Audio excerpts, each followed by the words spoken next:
warahmatullahi wabarakatuh. Apa kabar semuanya? Semoga kalian dalam keadaan sehat walafiat.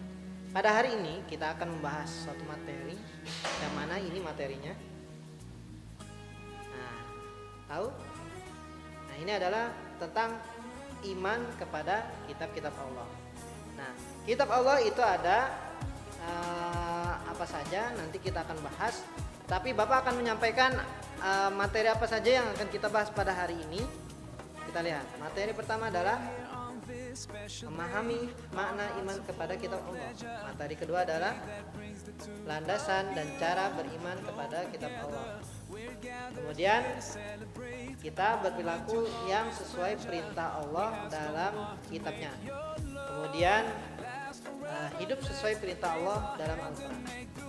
Setelah itu kita memahami hikmah beriman kepada kitab-kitab Allah. Kemudian keterkaitan beriman kepada kitab-kitab Allah, perilaku sehari-hari.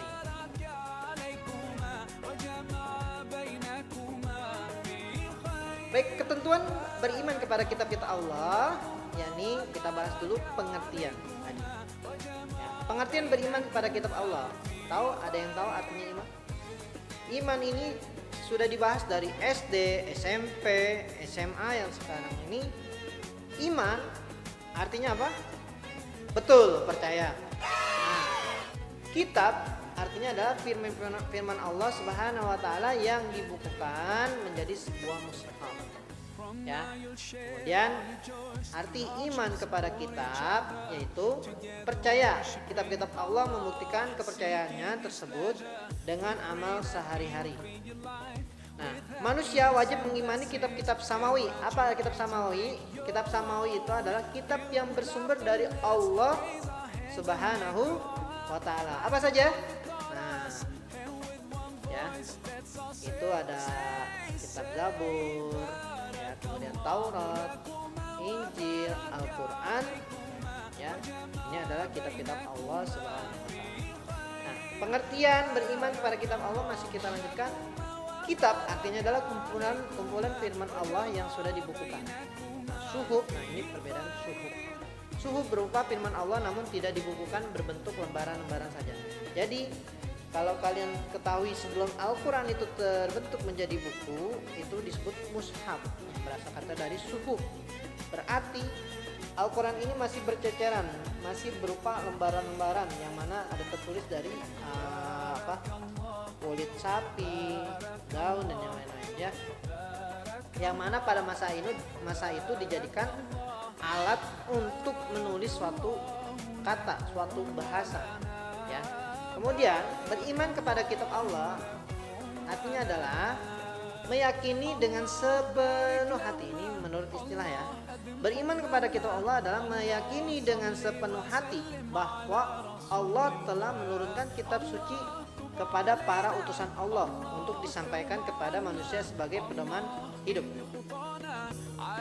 Dalil beriman kepada kitab Allah Subhanahu wa taala, nah kamu bisa melihat dalam Quran surat Al-Baqarah ayat 213. Dalil yang bersifat khusus, perintahnya beriman pada Taurat.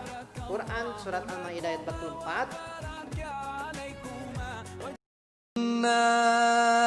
أنزلنا التوراة فيها هدى ونور يحكم بها النبيون الذين أسلموا للذين هادوا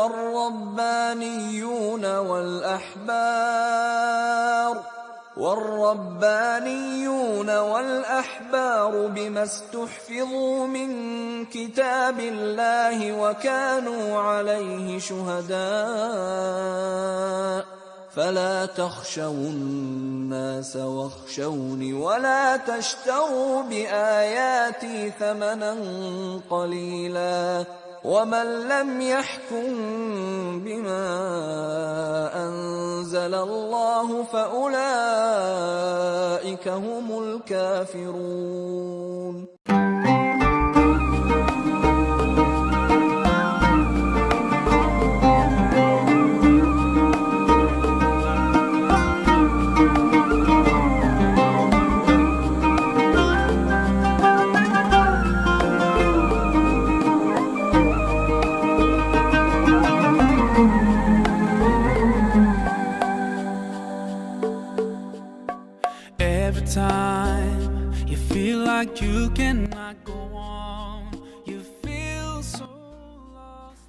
perintah beriman kepada kitab Injil, Quran surat Al-Maidah ayat 46. وقفينا على آثارهم بعيسى ابن مريم مصدقا لما بين يديه من التوراة وآتيناه الإنجيل فيه هدى ونور ومصدقا لما بين يديه من التوراة وهدى وموعظة للمتقين.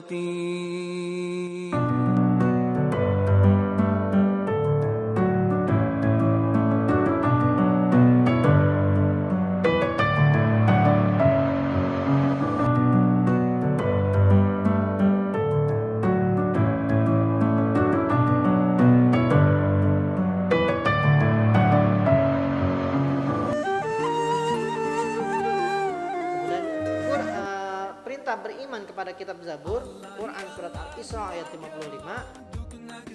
وَرَبُّكَ أَعْلَمُ بِمَنْ فِي السَّمَاوَاتِ وَالْأَرْضِ وَلَقَدْ فَضَّلْنَا بَعْضَ النَّبِيِّينَ عَلَى بَعْضٍ وَآتَيْنَا دَاوُودَ زَبُورًا.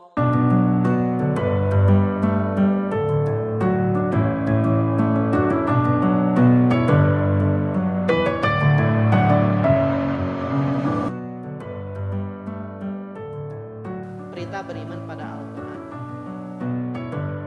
نزل عليك الكتاب بالحق مصدقا لما بين يديه وأنزل التوراة والإنجيل.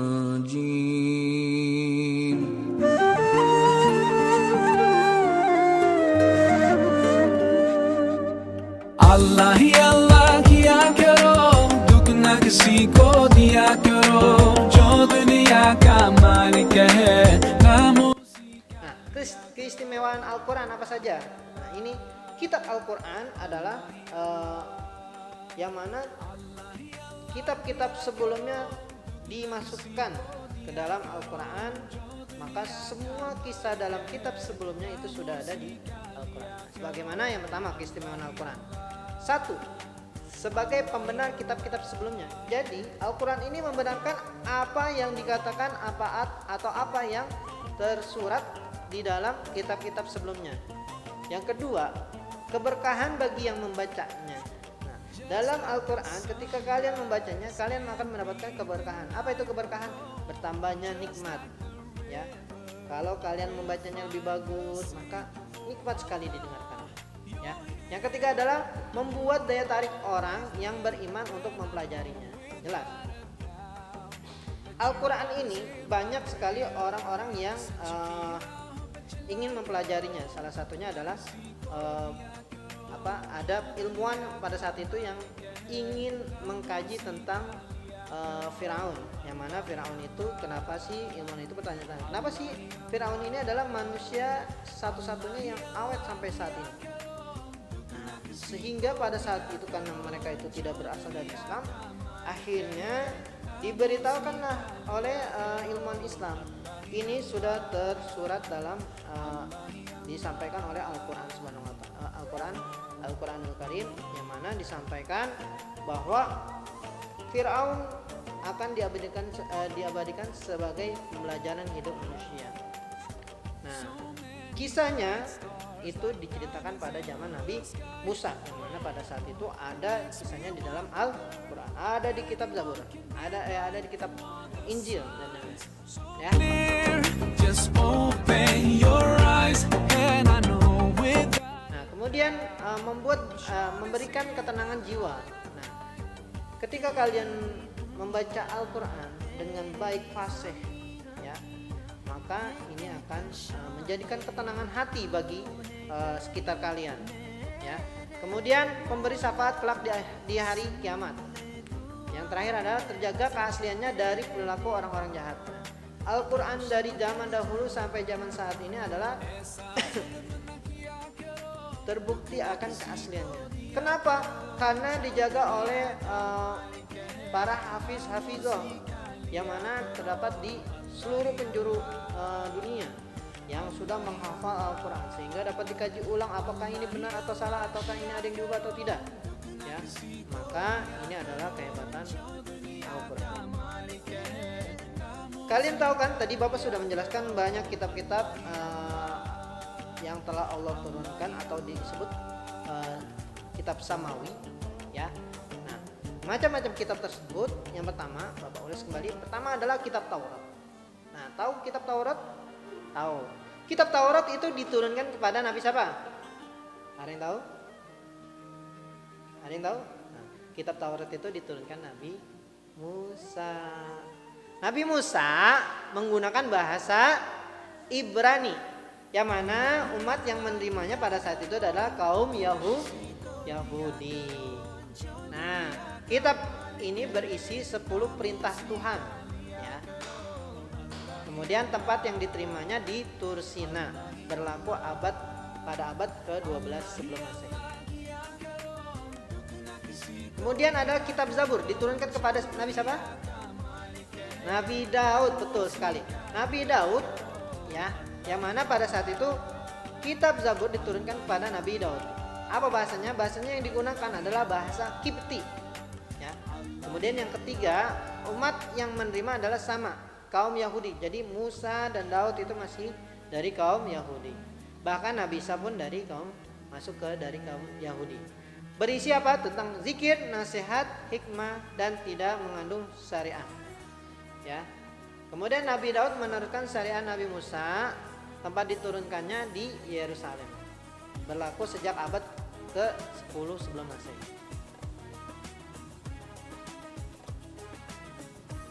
Nah, kemudian adalah Injil. Injil diturunkan kepada Nabi Isa. Bahasa yang digunakan adalah bahasa Suryani. Nah, umat yang beriman, yang diajak beriman adalah disebut Nasrani. Isi kitabnya sama dengan kitab sebelumnya, menghapus hukum-hukum yang tertera di dalam kitab Taurat, kemudian diturunkan di Yerusalem, berlaku sejak 1 Masehi sampai 610 Masehi. Nah, ini adalah kitab terakhir, yang mana kitab kita Al-Quranul Karim diturunkan kepada Nabi kita, yang ini berbeda sekali. Nabi Daud, Nabi Musa, Nabi Isa semua diturunkan kepada golongan Bani Israel, atau kita sebut kaum Yahudi kaum Yahudi. Tetapi Nabi Muhammad diturunkan atau berasal dari kaum Quraisy, yang mana berada di daerah kota Mekah.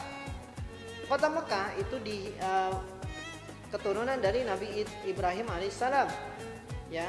Nah, oleh karena itu Nabi Muhammad ini tidak dari golongan yang terlahir dari golongan kaum Yahudi, tetapi Nabi Muhammad dari kota Mekah, berbeda sendiri karena mengikuti dari Nabi Ibrahim. Nah, bahasanya adalah bahasa Arab. Isi kitabnya adalah pertama akidah. Akidah itu adalah keyakinan. Kemudian ibadah. Kemudian akhlak. Kemudian muamalah, ekonomi. Kemudian munakahat, jinayah, siasah, sejarah, hubungan internasional, dan ilmu pengetahuan. Tempatnya 13 tahun di Mekah dan 10 tahun di Madinah. Berlaku sejak 610 sampai hari kiamat.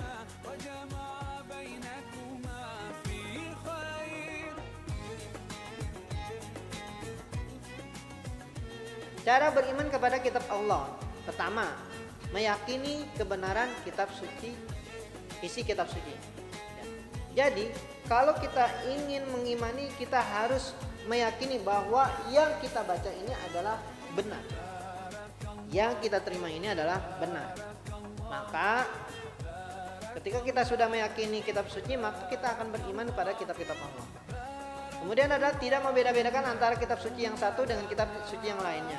Nah, kita umat Islam tidak diwajibkan, tidak boleh membeda-bedakan antara kitab yang ini kitabnya bagus, yang ini kitabnya kurang bagus, ini tidak bagus. Semua kitab ini adalah bersumber dari Allah Subhanahu wa taala. Ya. Bukan dari para nabi yang menyampaikan, tetapi ini bersumber dari Allah Subhanahu wa taala yang disampaikan melalui Jibril, malaikat Jibril, untuk dibacakan kembali oleh para Rasulullah, para rasul-rasulnya Allah Subhanahu wa taala. Kemudian menaati isi kitab suci dalam kehidupan sehari-hari. Kalau kita sudah yakin akan kebenarannya, maka kita wajib untuk mentaati isi kitab suci itu. Ada isinya himbauan, ada isinya larangan, maka kita wajib itu untuk mengikuti. Hikmah beriman kepada kitab-kitab Allah. Yang pertama, hidupnya akan teratur, tertib, damai. Ya. Jelas. Kalau kita hidup dengan tuntunan, ya, maka kita akan dituntun dalam menjalani hidup yang benar. Dalam hidup yang benar maka akan teratur. Kalau teratur maka akan tertib. Kalau tertib semuanya maka akan damai. Begitulah hakikatnya seharusnya. Yang kedua adalah dapat meraih keselamatan hidup di dunia dan akhirat. Jelas, kalau kita sudah menjadikan Al-Quran atau Kitabullah menjadikan pedoman, maka kita akan selamat.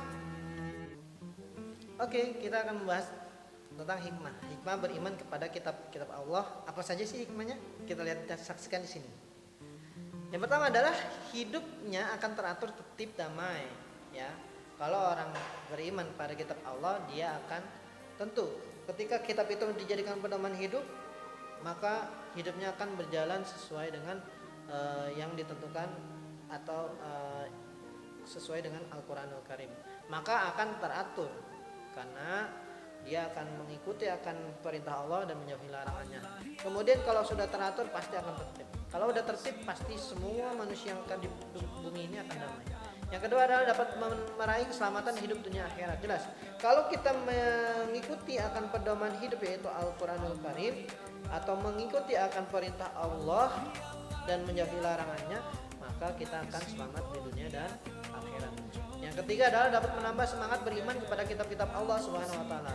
Ya, kalau kita beriman pada kitab-kitab Allah, maka ketika kita membaca suatu ayat yang menjelaskan kekuasaan Allah, maka itu akan meningkatkan semangat beriman kita kepada kitab-kitab Allah sebelumnya. Yang keempat adalah dapat menimbulkan semangat menghargai terhadap pengikut kitab suci yang lain. Nah, kalau kita tahu nih Zabur adalah ternyata golongan kaum Taurat dan Injil dari kaum Nasrani.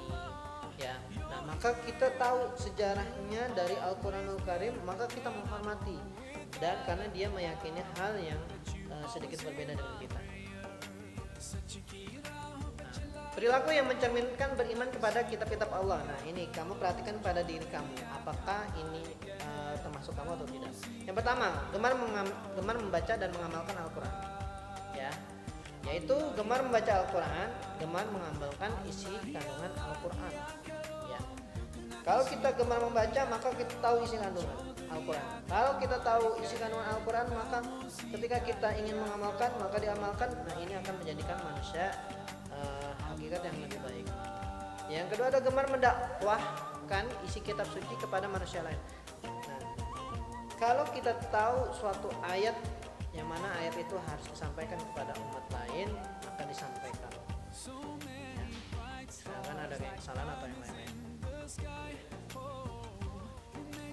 Yang kedua adalah manusia diperintahkan untuk dermawan, baik dermawan harta ataupun ilmu. Kemudian yang kedua, manusia diperintahkan untuk mengajak dalam ketaatan kepada Allah Subhanahu wa taala. Nah, demikianlah ini adalah pembelajaran tentang iman kepada kitab Allah. Semoga ini akan bermanfaat dan marilah kita tutup materi ini dengan pembacaan alhamdulillah bersama-sama. Alhamdulillahirabbil alamin. Dan doa kafaratul majlis. Subhanakallahumma wa bihamdika asyhadu an la ilaha illa anta astaghfiruka wa atubu ilaik. Akhir kata Bapak ucapkan terima kasih atas kehadirannya dan yang menyaksikan. Billahi taufiq wal hidayah. Wassalamualaikum warahmatullahi wabarakatuh. Allah ya Allah ya karo